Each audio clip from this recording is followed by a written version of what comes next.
आखिरकार corona vaccine को लेकर के जो इंतजार था वो खत्म हुआ है। ऐलान हो गया है कि भारत की अपनी 2 वैक्सीन लोगों के लिए उपलब्ध होंगी। हमारे साथ मौजूद हैं राकेश सिन्हा जी। राकेश जी, बहुत लंबे समय से इंतजार हो रहा था कि कब आएगी वैक्सीन। ऐलान हो गया है, जल्द मिलेगी लोगों को वैक्सीन।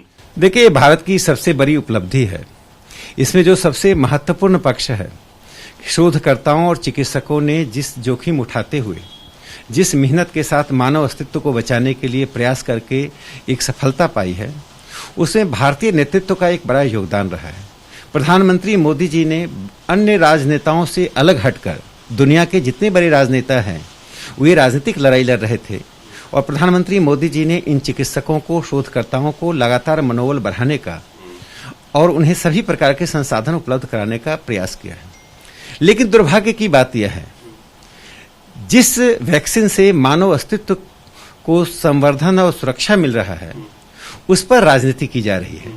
खास करके उन राजनेताओं से जिन्हें मैं परिपक्व समझता था, अखिलेश यादव जी को, उन्होंने इस वैक्सीन पर को जो राजनीतिक और वैचारिक रंग देने की कोशिश की है, इससे मुझे लगता है कि एक और वैक्सीन की जरूरत है जो विपक्ष के मानसिक दिवालियापन को दूर कर सके। इस सबके बीच में आपने अखिलेश यादव का जिक्र छेड़ा, राशिद अल्वी ने उनका समर्थन भी कर रहा है। उन्होंने कहा कि जो अखिलेश कह रहे हैं मैं भी उससे सहमत हूं। देखिए, कांग्रेस पार्टी का मानसिक दिवालियापन तो दुनिया को पता था, लेकिन समाजवादी पार्टी भी उस मानसिक दिवालियापन की बारात में शामिल हो गई है, दुनिया को पता नहीं था।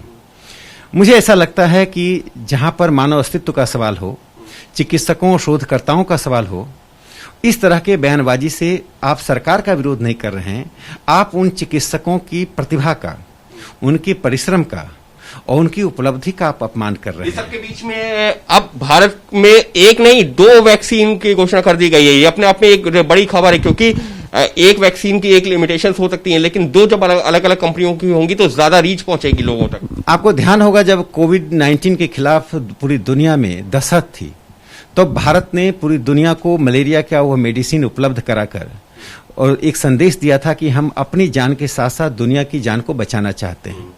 और तब भी विपक्ष ने, राहुल गांधी ने एक सवाल खड़ा कर दिया था और देश में भ्रम फैलाने की कोशिश किया था, लेकिन भारत वसुधैव कुटुंबकम के सिद्धांत पर काम कर रहा था।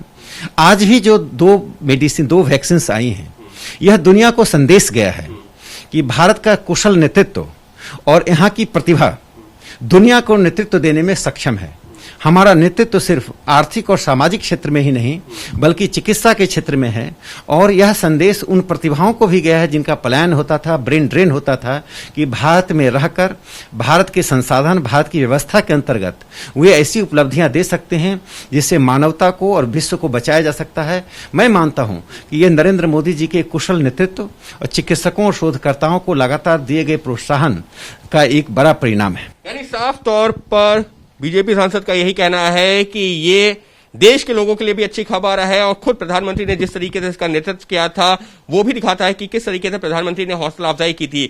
और साफ तौर पर बीजेपी सांसद राकेश सिन्हा का यह कहना है कि ऐसे मामलों पर राजनीति नहीं करनी चाहिए, क्योंकि ये किसी एक राजनीतिक दल की बात नहीं है, बल्कि देश के लोगों के स्वास्थ्य की बात हो रही है, और ऐसे मामलों में राजनीति नहीं करनी चाहिए, और जो लोग कर रहे हैं उनको भी इस पर विचार करना चाहिए। कैमरा पर्सन राजेश पांडे के साथ अंकित गुप्ता, ABP न्यूज, दिल्ली।